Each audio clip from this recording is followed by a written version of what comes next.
Hello बच्चों, चलिए प्रश्नों को पढ़ते हैं और समझते हैं। शब्द यहाँ पर लिखा गया है बच्चों, INTERMEDIATE के अक्षरों से बनाए जा सकने वाले विभिन्न शब्दों की संख्या है।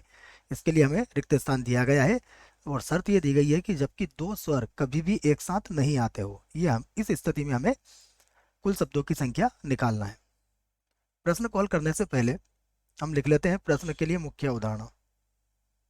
मुख्य अवधारणा जिसकी सहायता से इस प्रश्न को हल किया जाएगा। मुख्य अवधारणा में हम एनपीआर से संबंधित एक सूत्र लिख रहे हैं बच्चों कि यदि हमारे पास एन विभिन्न वस्तुएं हैं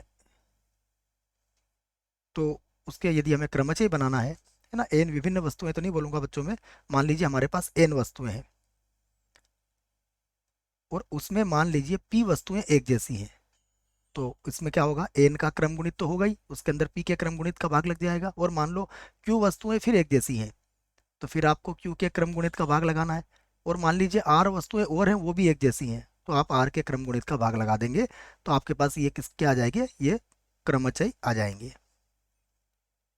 ये क्रमचयों की संख्या होगी। तो इस प्रकार निकाली जाती है यदि हमारे पास कोई अक्षर बार बार आता है बच्चों। तो अगर एक समान है तो फिर उसका भाग लगाना है, केवल ये समझना है आपको, ठीक है। आइए अब हम इसको करते हैं यहाँ से प्रारंभ। सबसे पहले लिख लेते हैं कि हमें जो दिया गया शब्द है वो क्या है। तो ये है INTERMEDIATE।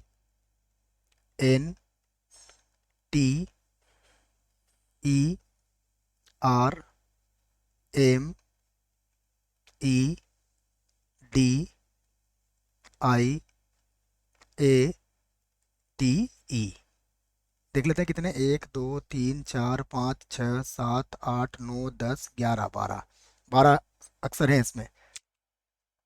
तो हम लिखेंगे मैं।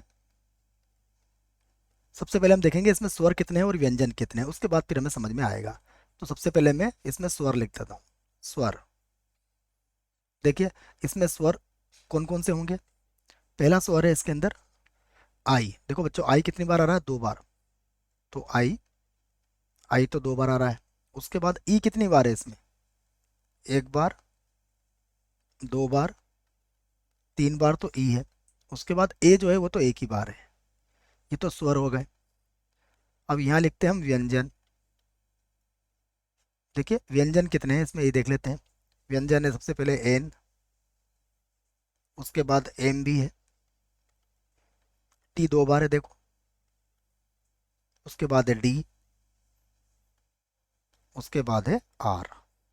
ये हो गए हमारे पास। अब प्रश्न क्या चाहता है हमसे वो समझते हैं कि कोई भी दो स्वर कभी भी एक साथ नहीं रहे। तो दो स्वर एक साथ कब नहीं रहेंगे, जब ये व्यंजन के मध्य में आएंगे। तो देखो यहाँ पर व्यंजन के लिए हम कुछ स्थिति पे विचार करते हैं कि व्यंजन अगर इस प्रकार से लिखे जाएं, मान लीजिए पहला, उसके बाद दूसरा व्यंजन यहाँ लिख लेता हूँ मैं, तीसरा यहाँ लिख लेता हूँ, चौथा, कितने हैं हमारे पास, 1 2 3 4 5 6 है।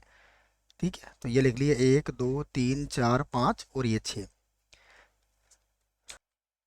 अब इनके मध्य देखिए स्वर कहाँ कहाँ आ सकते हैं बच्चों, 1 2 3 4 5 6 और 7। 7 जगह ऐसी है जहाँ पर आप स्वरों का प्रयोग कर सकते हो, क्योंकि अगर इन 7 जगह में से आप कोई भी स्वर रखोगे तो फिर कभी भी ये पास पास नहीं आएंगे।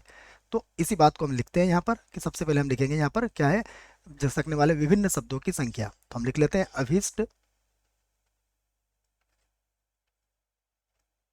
अभिष्ट शब्दों की संख्या, शब्दों की संख्या बराबर, जैसा मैंने आपसे कहा कि देखिए हमारे पास स्वर की बात करें तो स्वर कितने हैं, 1 2 3 4 5 6। और जगह कितनी है हमारे पास, 1 2 3 4 5 6 7। तो 7 में से आप कितने स्वर ले सकते हो यहाँ पर, 6 स्वर की जगह भर सकते हो। 7 आपके पास जगह है और स्वर कितने हैं, 6। तो 7 में से 6 वस्तुओं को लेकर बनने वाले क्रमचयों की संख्या कितनी होती है, 7 पीछे होती है। और बटा, बटे की अगर बात करें तो यहाँ पर देखिए हमारे पास स्वर कितने हैं बच्चों, 1 2 3 4 5 6 हैं। और इनमें से आई कितनी बार आ रहा है, आई 2 बार आ रहा है। इसका अर्थ ये हुआ कि यहाँ पर 2 के क्रम गुणित का भाग लगेगा। फिर ई कितनी बार है, 3 बार, तो इसमें 3 के क्रम गुणित का भी भाग लगाना पड़ेगा हमें। तो ये तो स्वर के लिए हमने सभी तरीके ढूंढ लिए हैं। उसके बाद अब आते हैं हम किस पर, व्यंजन पर। तो व्यंजन कितने हैं हमारे पास, व्यंजन है 1 2 3 4 5 6। तो 6 व्यंजनों को आपस में व्यवस्थित करने के तरीके कितने होंगे, 6 का क्रम गुणित लिख सकते हो या फिर 6p6 भी लिख सकते हो। परंतु इसमें भी वही बात है कि टी कितनी बार है बच्चों, 2 बार है। तो आपको इसको 2 के क्रम गुणित से भाग लगाना पड़ेगा। ठीक है, अब इसको हल कर सकते हैं हम। हमें ये पता है कि एन पी आर जो होता है वो बराबर होता है एन का क्रम गुणित और बटे में आता है एन माइनस आर और पूरे का हो जाता है क्रम गुणित। तो इस सूत्र का प्रयोग हम यहाँ पर करने वाले हैं। हल करते हैं, देखिए इसको यहाँ से। तो 7p6 कितना हो जाएगा, 7 का क्रम गुणित, और 7 में से 6 गया तो 1 का क्रम गुणित लिखने की कोई आवश्यकता यहाँ पर हमें नहीं है। और इसको लिख लेंगे 2 का क्रम गुणित, ये होगा 3 का क्रम गुणित, ये हो जाएगा 6 का क्रम गुणित और बटे में आ जाएगा 2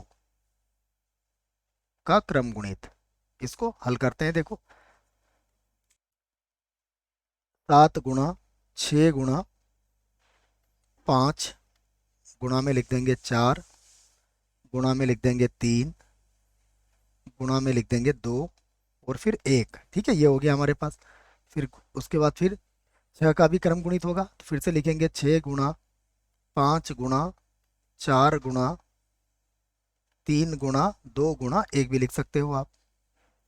बटे में देखते हैं, बटे में देखेंगे तो ये आ जाएगा 2 गुणा 1, 3 का क्रम गुणित 3 गुणा 2 गुणा 1 अर्थात 6 लिख सकते हो, और गुणा में कितना आ जाएगा 2। तो अब आप देख लीजिए, 6 से तो ये 6 कट ही रहा है, 2 से ये 2 कट जाएगा, और 2 से ये 2 भी कट जाएगा। अब हम इसको गुणा कर सकते हैं। तो इसको पूरे को गुणा करने पर आ जाएगा हमारा 1 5 1 2 0 0।